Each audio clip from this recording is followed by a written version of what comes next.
जामनगर के जौहरी की सच्ची कहानी।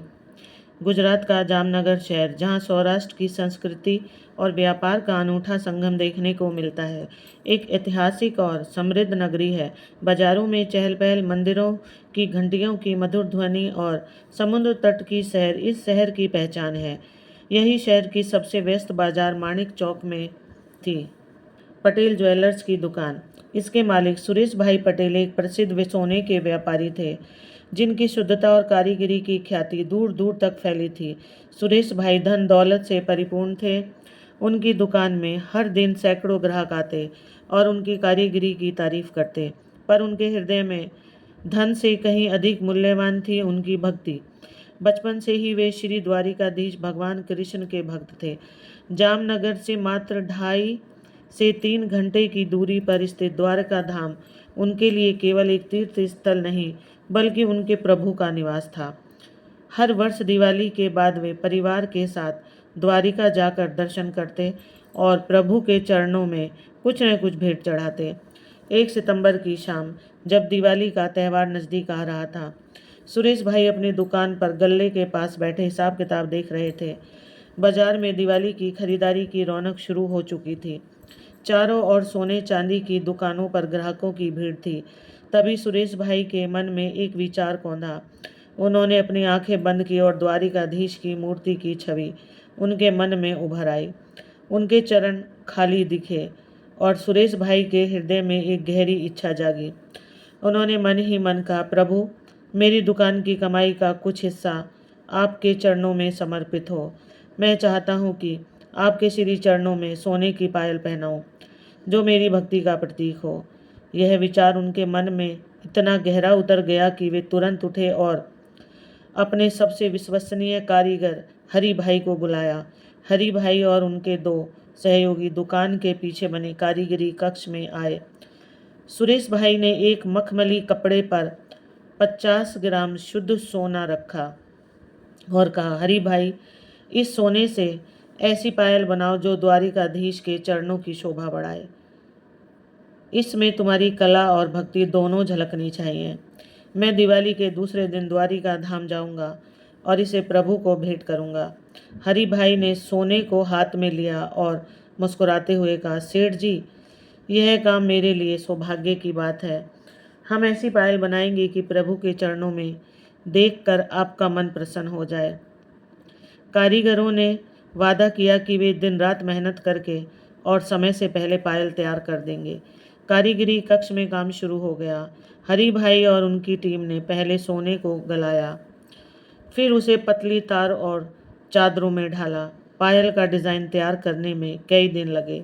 हरि भाई ने पायल में छोटे छोटे घुंघरू डिज़ाइन किए, जो चलते समय मधुर ध्वनि उत्पन्न करते हैं। पायल के किनारों पर नन्हे कमल के फूलों की नक्काशी की गई, जो भगवान विष्णु के प्रिय प्रतीक थे। हर विवरण पर ध्यान दिया गया ताकि वह पायल न केवल सुंदर बल्कि पवित्र भी लगे। लगभग 1 महीने की अथक मेहनत के बाद धनतेरस से 3 दिन पहले हरि भाई पायल लेकर सुरेश भाई के पास पहुँचे। उन्होंने एक लाल मखमली थैली से पायल उन्होंने एक लाल मखमली थैली में पायल रखी और कहा, सेठ जी, आपकी पायल तैयार है, इसे देखिए। सुरेश भाई ने थैली खोली और पायल को हाथ में लिया। उसकी चमक ऐसी थी मानो सूरज की किरणें सोने में समा गई हों।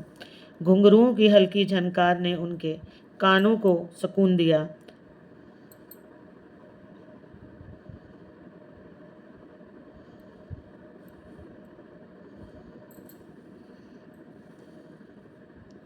घुंघरुओं की हल्की झनकार ने उनके कानों को सुकून दिया। नक्काशी इतनी बारीक थी कि हर कमल का फूल जीवंत लग रहा था। सुरेश भाई की आंखें नम हो गई। हरि भाई, तुमने मेरे मन की बात को सोने में ढाल दिया। यह पायल प्रभु के लिए ही बनी है। उन्होंने पायल को गले में एक गुप्त स्थान पर छिपा दिया और हरि भाई को धन्यवाद देते हुए कहा, कई वर्षों से मेरे मन में यह इच्छा थी कि मेरी दुकान से कुछ ऐसा निकले जो द्वारिकाधीश स्वीकार करें। इससे मेरा भाग्य और मेरी भक्ति दोनों जागृत होंगे। धनतेरस का दिन आया। जामनगर का माणिक चौक रंग बिरंगी रोशनी और ग्राहकों की भीड़ से जगमगा रहा था। पटेल ज्वेलर्स में सुबह से ही ग्राहकों का तांता लगा था। लोग सोने के हार, कंगन और अंगूठियां खरीद रहे थे। सुरेश भाई और उनके नौकर, जिनमें उनका विश्वसनीय कर्मचारी रमेश भी शामिल था, दिन भर व्यस्त रहे। इस आपाधापी में रमेश ने अनजाने में वह मखमली थैली निकाल ली जिसमें पायल रखी थी। उसे लगा कि यह बिक्री के लिए रखा गया कोई आभूषण है। उसने पायल को अन्य आभूषणों के साथ प्रदर्शन के लिए रख दिया। तभी एक मध्यम वर्गीय परिवार का व्यक्ति गोविंद भाई अपनी पत्नी के लिए कुछ खास तलाशते हुए दुकान पर आए।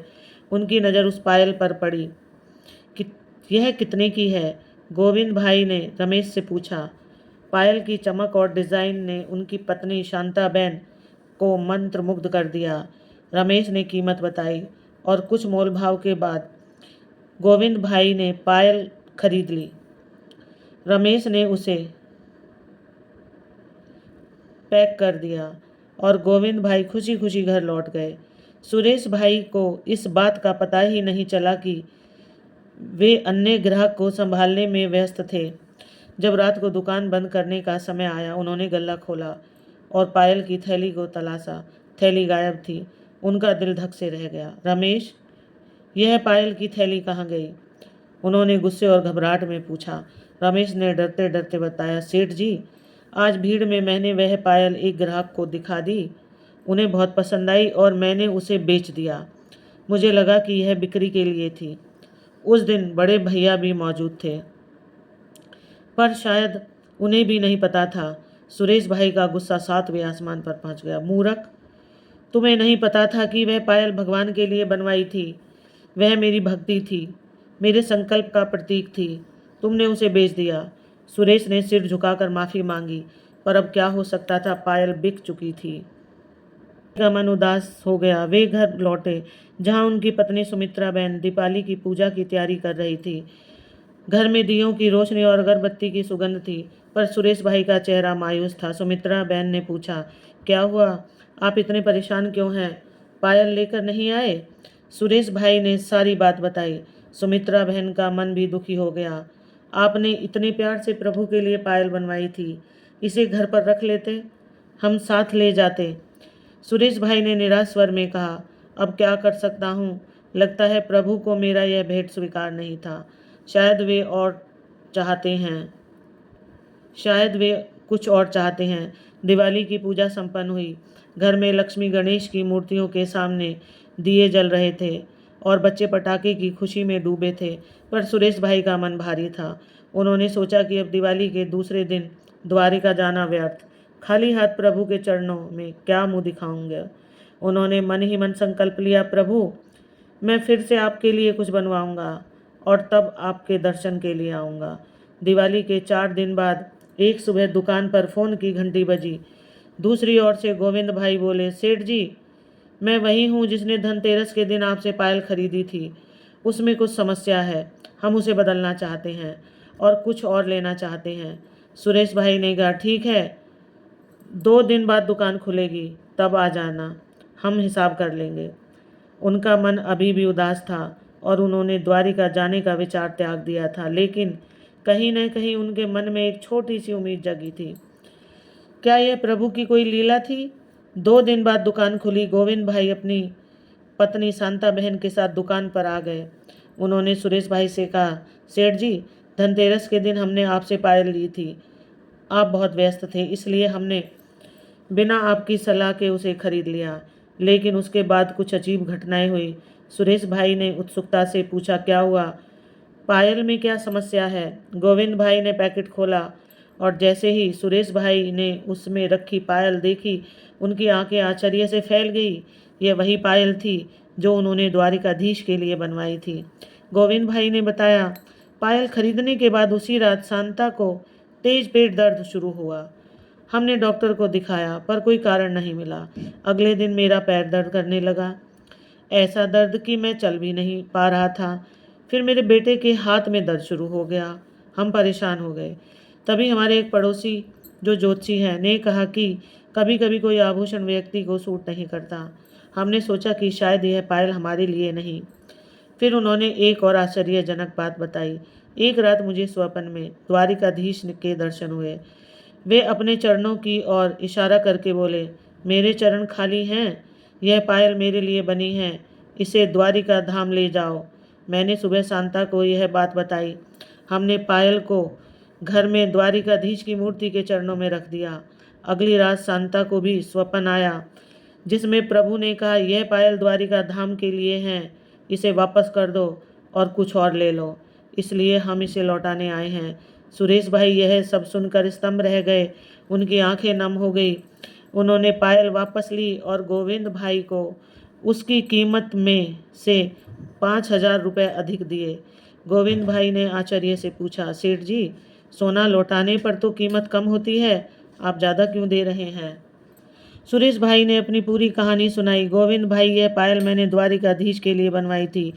मेरे मन में इच्छा थी कि मैं दिवाली के दूसरे दिन प्रभु के चरणों में इसे पहनाऊंगा, लेकिन धनतेरस की गलती से यह आपको बिक गई। जब मुझे पता चला, मेरा मन बहुत दुखी हुआ। मैंने सोचा कि प्रभु ने मेरी भेंट अस्वीकार कर दी, लेकिन देखिए उनकी लीला, उन्होंने स्वप्न में आपको दर्शन दिए और यह पायल वापस मेरे पास लौट आई। अब मैं इसे लेकर 3 दिन बाद द्वारिका धाम जाऊंगा। दुकान के सभी कर्मचारी और कुछ अन्य ग्राहक जो यह बात सुन रहे थे हैरान थे।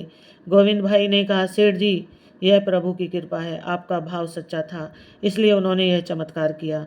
शांताबेन ने कहा, हमें गर्व है कि हम इस पवित्र कार्य का हिस्सा बने।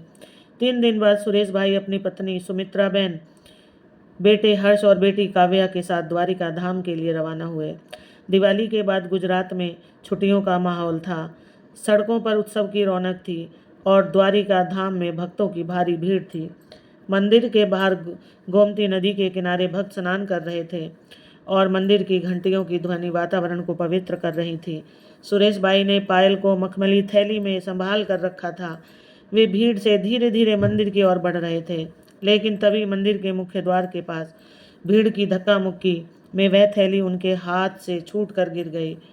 उन्हें इसका पता तब चला जब वे मंदिर के गर्भगृह के पास पहुंचे और थैली की तलाश की। सुमित्रा, पायल की थैली कहाँ है?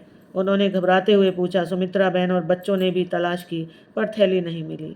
सुरेश भाई का दिल फिर से बैठ गया। प्रभु, यह क्या लीला है? पहले पायल बिक गई, अब यह खो गई। वे निराश होकर मंदिर के बाहर लगे द्वारिकाधीश के विशाल झंडे की ओर देखने लगे। उनकी आंखों में आंसू छलक आए। प्रभु, मेरे भाव को स्वीकार करो। यह कैसी परीक्षा ले रहे हो? मैंने सच्चे मन से यह पायल बनवाई थी। तभी एक 8 से 10 वर्ष का बालक उनके पास आया। उसका सूरज की तरह चमकता चेहरा और बड़ी बड़ी आंखें थीं।